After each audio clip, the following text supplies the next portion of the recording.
you see a wizened old elf. Welcome to the Grand Library of Grish. Can you stand up and walk as well?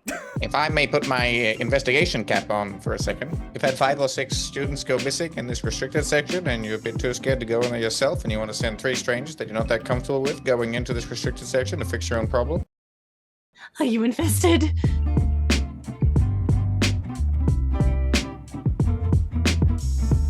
Hey there, we're back. It is another episode of Sounds Like Adventure. Hey, it's me, Jack. How you going? So we're back with part 3 of our very special short campaign, DM'd by Jacob. It is the Grand Library of Grish. And let's dive straight into it this week. So in the last episode, you heard us continue to fumble our way around the library as we tried to figure out what the disturbance was. We found a mysterious compass, and eventually we found our way to the main quest giver. So when we pick things up today, we've just made an incredible entrance, and the head librarian is about to speak to us. And one last thing before we get into today's episode. We're joined by an extra player today. That's right, Kess was able to join us, and she'll be here for the rest of the campaign. And in today's episode, she will make a dramatic entrance. All right, let's get into it. Hector, you slam those double doors open and you see a wizened old elf look up from a book that he's scrolling in. And I think, as I said last time, you see some longer grey hair, which is pretty rare on an elf to see the marks of age. So you know that he's quite old. There is a sort of misarray of books all around the room, scattered stacks and bookshelves with gaps in it and things like that. And he looks up and says, "Welcome to the Grand Library of Grish.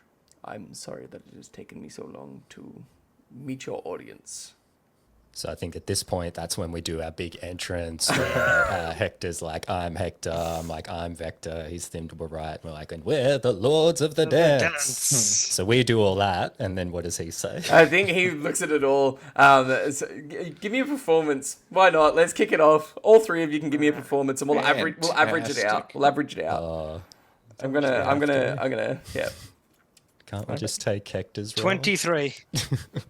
Beautiful. 13. 13. Where is the... Hold on. Can I... Where's the skills on these new sheets? Well, let me give Jack something. Performance, here we go. And a 1. That's that what? Oh no, it's a 2 because I got a minus. I got minus 1 to performance. Okay. Lovely. So what's the average of those? 23, 13, 36, 37, divided by 3, so 13, give or take. So I would say he looks up, you see him sort of have this like long suffering sigh as he sort of looks up, he goes, yes, and gives you like a little clap as if, yeah, cool, great. Have any of you been to Grish before? No, okay. Never. Grish is become a sanctuary of knowledge and magic. I wish our meeting were under less troubling circumstances, but here we are. I wish I could give you a grander tour. But there have been some issues with the library and some disturbances down in the restricted section. I fear there is a threat to the library and the things of it within. So we definitely shouldn't go into the restricted section. I mean, that is exactly what I want of you. I wish you to figure out what is going on down there. Things have changed recently. I'm sure you may have noticed them as well.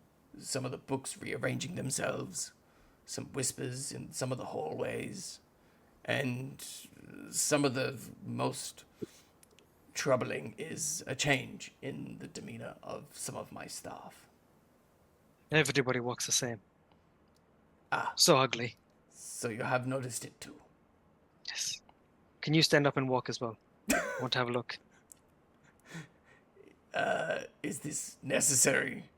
Yes. Of course. It's Vital. hard to identify the threat. Give me a persuasion check. I don't think he really sees a need for this, but yeah, give it to me. I love this persuasion. What do we got? 22.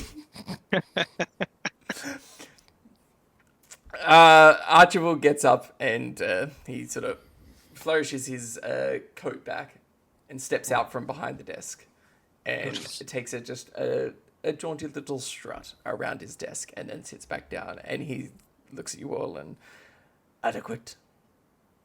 Vector Good. whispers to Hector, and he's like, "Mr. Grande, we didn't have anything to compare it against. I don't know if that was super useful."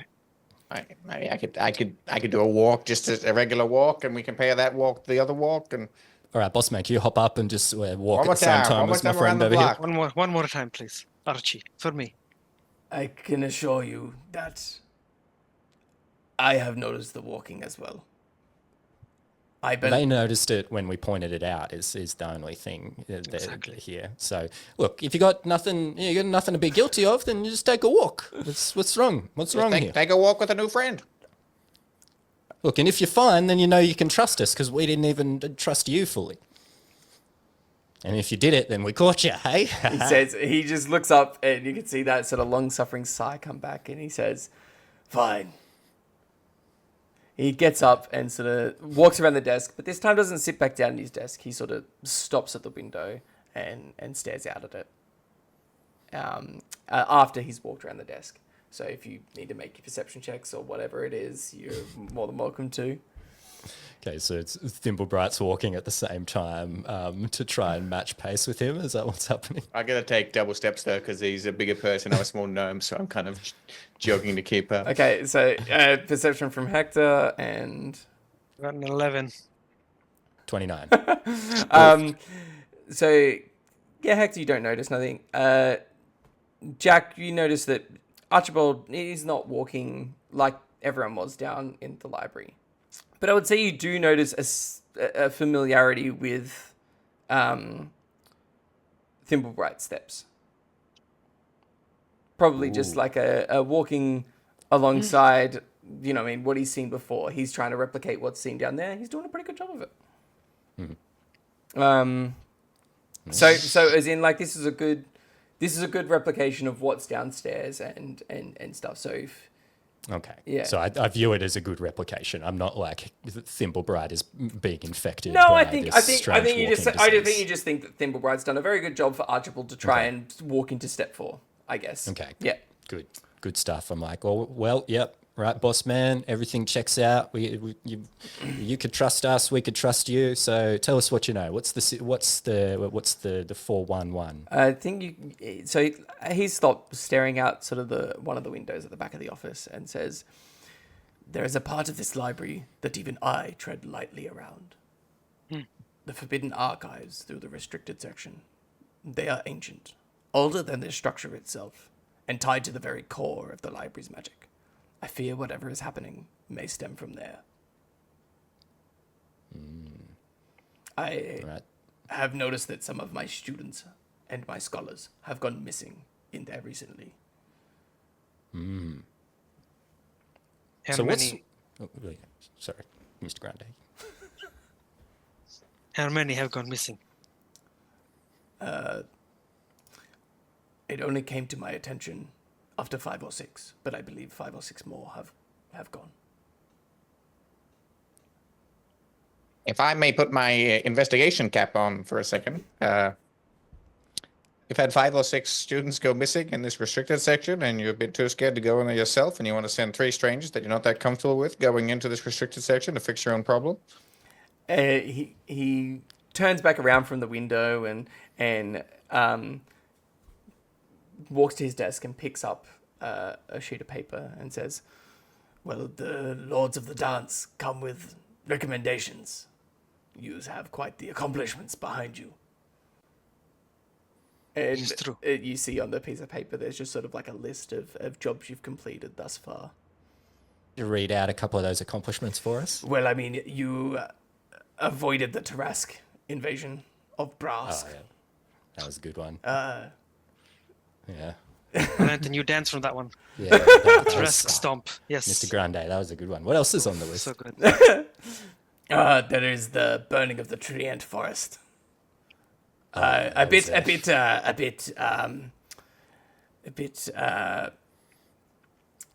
not well loved, that one, but Yeah, that one got a little out of hand, and Thimblebright's not all that into fire either, so he's kind of freaked him out a little bit. So It did. It really did. Hector had to do a hell of a dance to calm us down after that one. We were messed up for days. Yeah. You haven't mentioned the place that we just came from.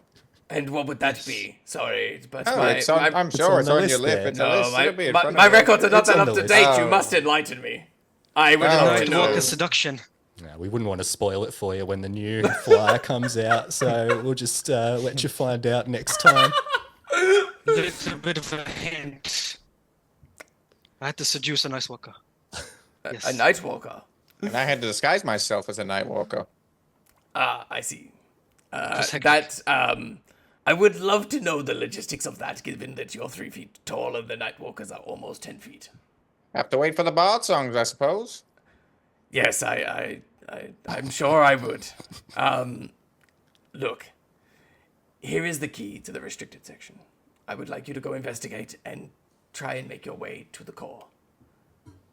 I believe that someone or something is trying to take something from it, and the library's defenses are up and protecting itself. As I mentioned before, even I do not tread lightly in those depths. You must be cautious. The library is alive in ways we don't really understand. And it does not always welcome intrusions, even from those who mean well. Perhaps just to be sure that you don't become infected by this potential issue, we should take some kind of possession of yours, and then if we see you later, we can ask what possession it is. Just some kind of magical artifact of sorts, just to... Just standard practice.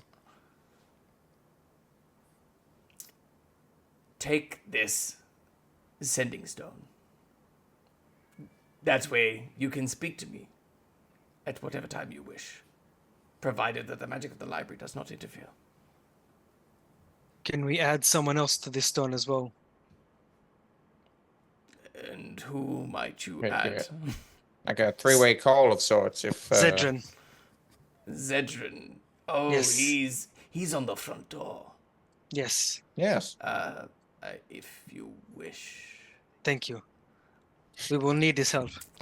Seems like a good boy. I don't even know what voice I did for Zedran, but anyway, here we go. I get a good feeling about him. Okay.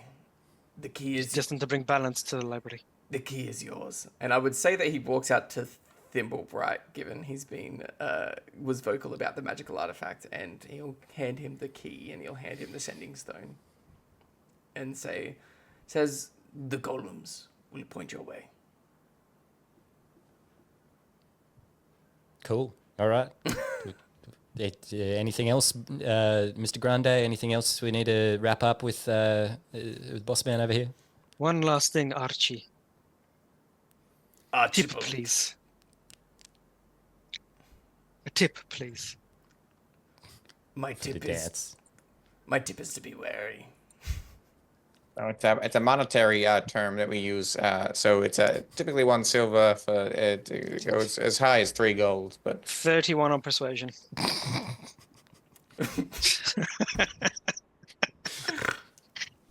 I just want to see if he does the same thing. I very much regret setting the level 10 on this. I will say that.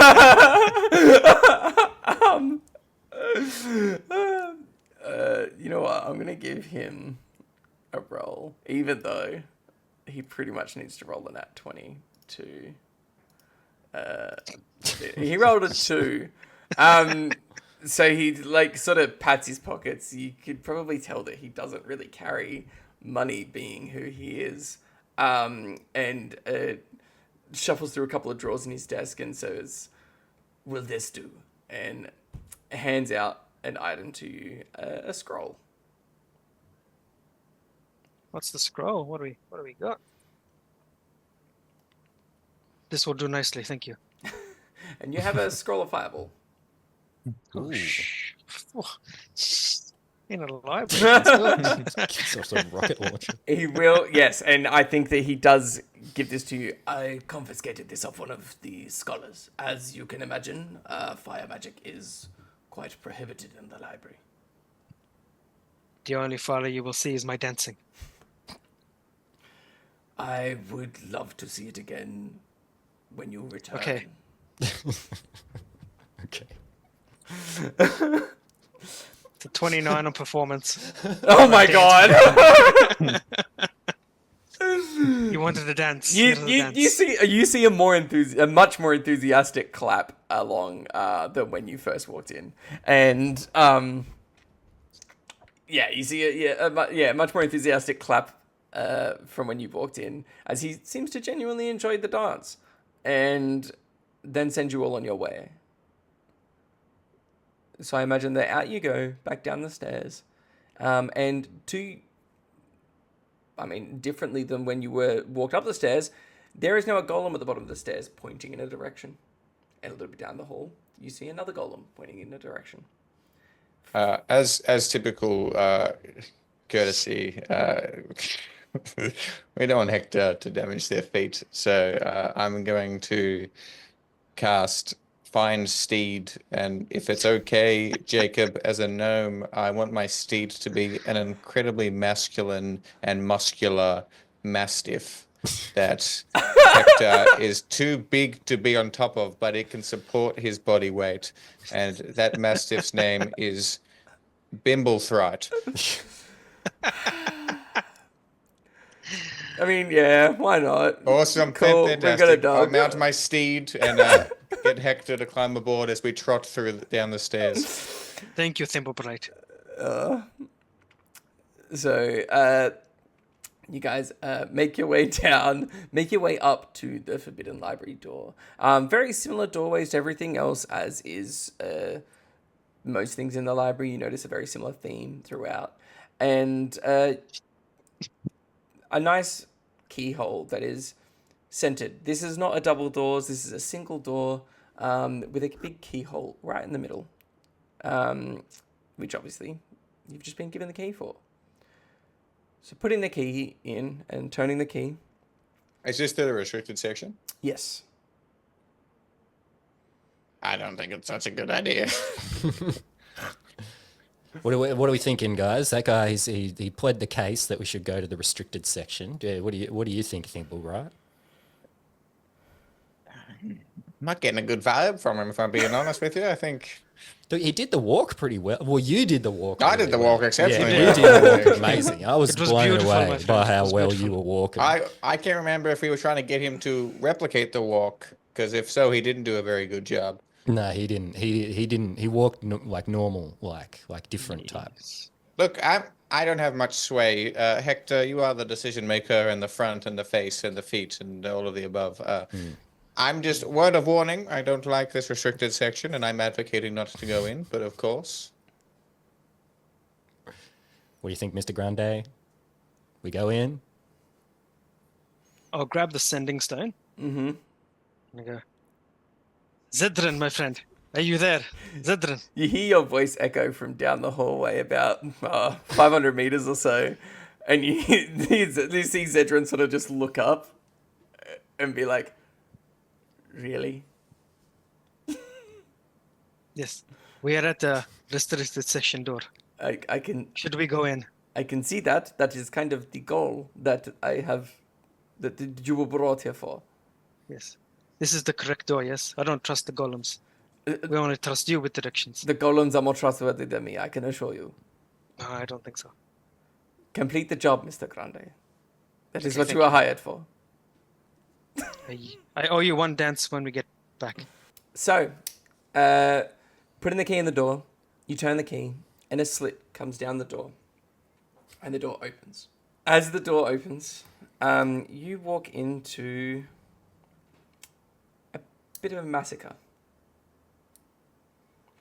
You walk into a room with scattered bodies, scattered books, scattered pages. There is quite a number of bodies with the scholars' robes on them.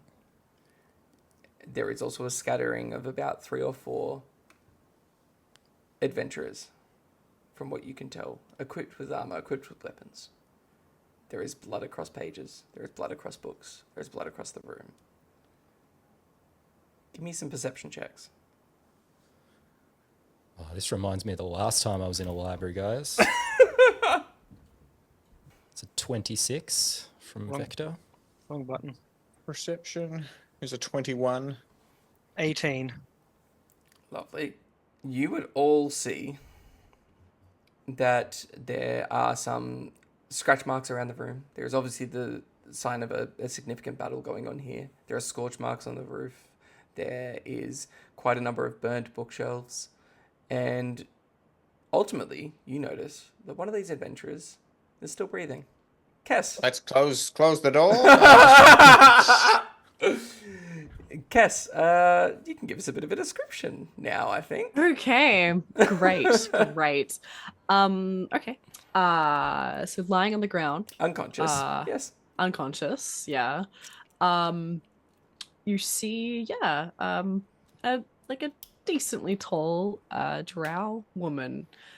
She's got like a big head of hair and a big ponytail. It's like a kind of a whitish purplish color, and she's lying in a pool of blood.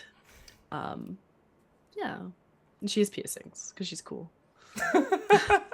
Oh, check out her cool piercings. guys. I think she's still alive. She's alive.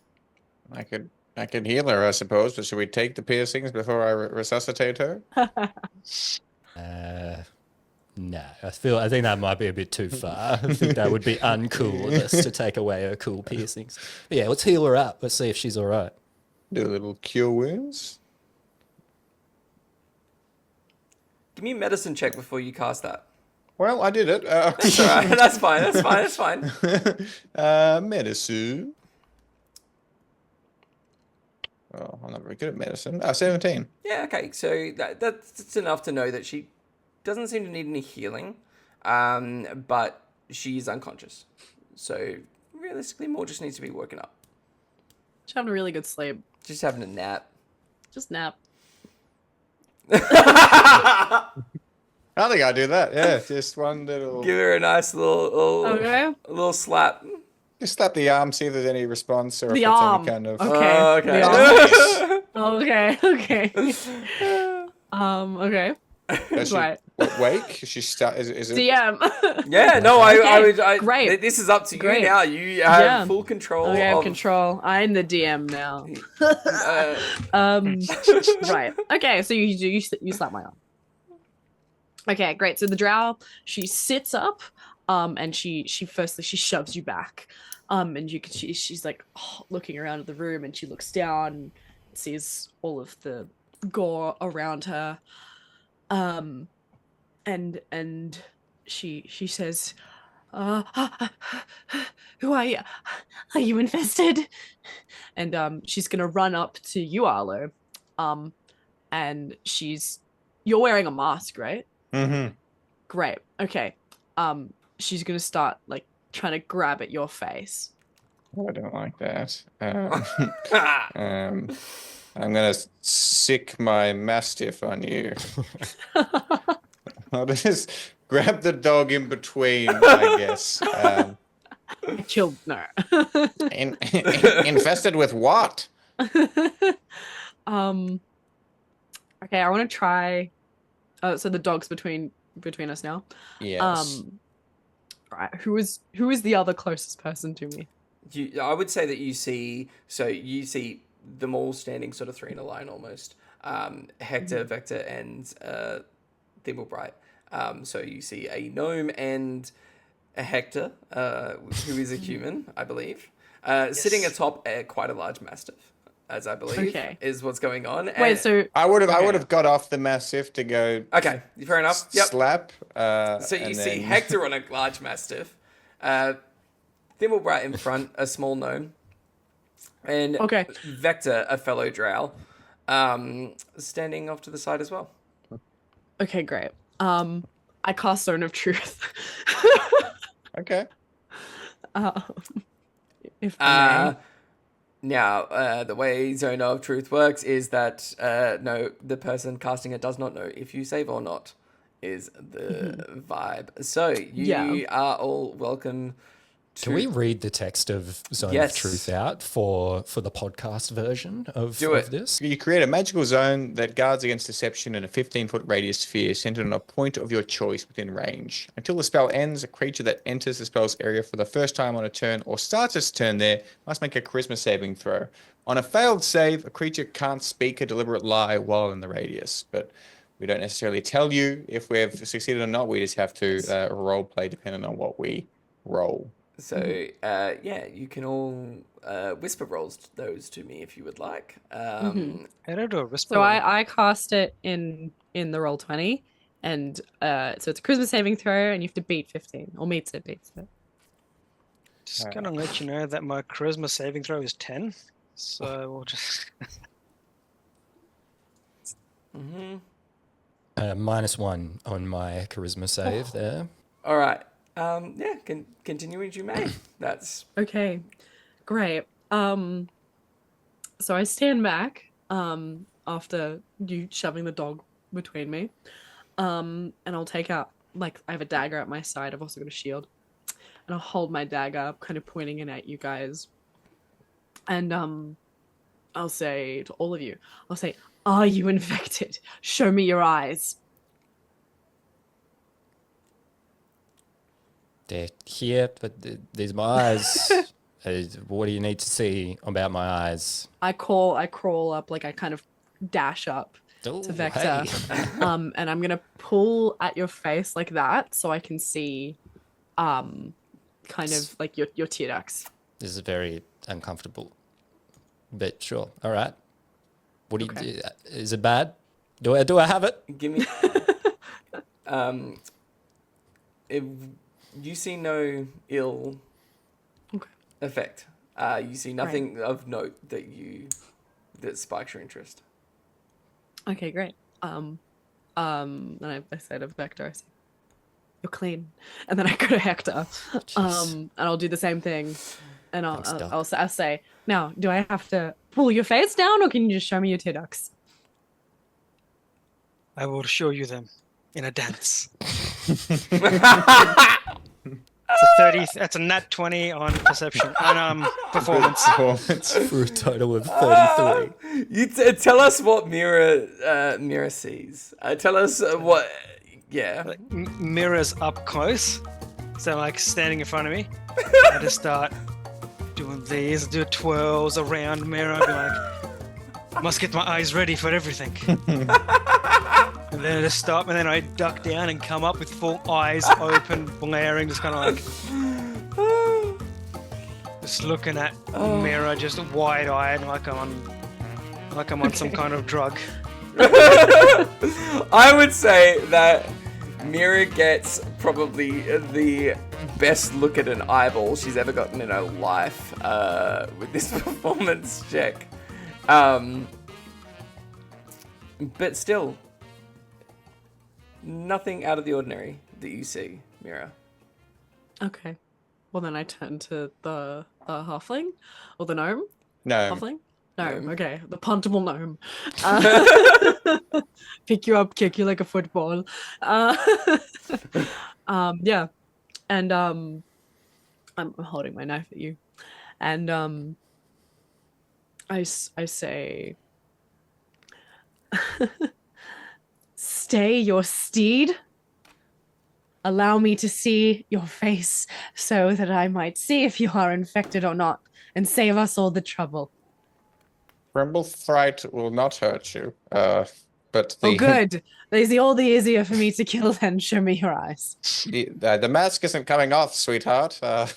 Great. I No. lunge at him. I tackle him. Let's do some contested stuff. I'm super down for not showing my face. All I'm gonna right. try and grapple you so I can preen the mask off of you. That's fun. Pry? Not preen. Let's Yeah. give it to me. Contested strength checks. Okay. Let's. Oh no, strength is like. I will. 19. I will allow a dexterity if you can justify it. Well, I guess I'm like, he's little, right? Like I just said, puntable. So theoretically, if he's a small gnome, That doesn't I could justify dexterously dexterity. I could body tackle him with my dexterity and roll and knock into him. That doesn't. That's still strength. But yeah, I'll okay. roll strength then, Jacob. Okay. You could do a cool parkour move. All right, I'm rolling strength. I rolled a 4. Ooh, okay, so I imagine that you sort of you dive at Thimblebright and he sort of just casually steps to the side a little bit and sort of like Okay. strong arms you out of the way. Mary, was it? See, the issue is, I horribly disfigured face from a fire from when I was a child. So this mask kind of keeps all of this together. So this isn't coming off, but Hector and Vector can talk for me. I'm not infected with anything. Trust me, the things I have seen are going to be far more disfigured than you could ever be. Take your mask off so that I may make sure that you are not infected. It's important. It's imperative to our survival. And if you don't, I'll just kill you anyway. You have to trust me, Mary. Horrible things. I had to share a room with Vector 2 weeks ago, and sorry, Jack. It's just unnecessary. Can you say that? Okay. Mira asks you. Oh, so firstly, hang on. Firstly, question for Jacob. What color is the floor in this room? I would say a dark brown. With but there were quite a lot of blood smears and blood patches all over the floor. Okay. Now just quick question, Arlo. Thimblebright can see in his mask, so you can see his eyes through the mask, yeah? Yeah, probably. Great. Mm-hmm. I'm very far away now. You can ask me a question. Okay. I'll look to all of you and I'll say, do you have any idea what horrors are becoming in this library of nightmares? No, we got hired to come and help out with the disturbance. It's funny, I know, it's hilarious. But it's crazy we get hired for a job like this, and we normally do a bunch of dances and a bunch of other kinds of crazy stuff. We come down here and there's a whole bunch of dead people. Do you kill all these people? Was that you? She turns Tell the truth. and she's kind of shaking, and she drops to her knees and she picks up the hand of I guess, I don't know, a Yankee. What? It's fine. Okay, an elf. Okay. No, it was just the picking up of the dead person's hand. Yeah. That was all. Don't touch that. Hand. Okay, well, she pick up the hand of Olin Ventura, and she says to you, I didn't kill them. Those things, the library, whatever's infecting, got them. And she squeezes the hand of her fallen comrade. Oh, wow. Well, Heavy. we can get you out of here. Get out of the restricted zone. Doesn't seem like a very I safe. can't say that I trust you to do anything, sir. Specifically not you. Your dancing friend and the other one seem to be certainly clear of things, but you, sir, seem like you have something to hide. He's just got a thing about the mask, it was a burning situation. He's got a couple of sensitive areas and we just try to avoid them. You're hitting up against one of them right now. You're not being a great friend, I'll be honest. Give me. I can't even I do think the we great could be fire best dance. friends if we continue. Can I get Vector and Hector to give me perception checks? 10. Mm-hmm. That's a 29. 29. Vector, now that you mention it, Thimblebright's eye, you do notice a spot. You notice a spot right next to his eye that you just don't remember seeing before. You've been with Thimblebright for quite some years. You know him pretty well. You've shared rooms with him. That spot's never been there. Yeah, we've shared rooms. He doesn't like sharing with me for some reason, but it's fine. But you do notice that, yeah, that's a weird spot. It's like a new mole or something. Right near his tear duct. Do I see them staring at him? I think with Jack's 29, I think he can choose whether he reacts to this or not. I think I'll just like maybe park that for a few seconds and then just look over to Mira and just be like, so something with the eyes going on? Like what's this whole infection lead to? It's pretty chill. Nothing good is the long and short of it. It's this place. There's the library. It's protecting itself. The deeper you go, the more vicious it becomes, and there are these things, these crawling, these worms.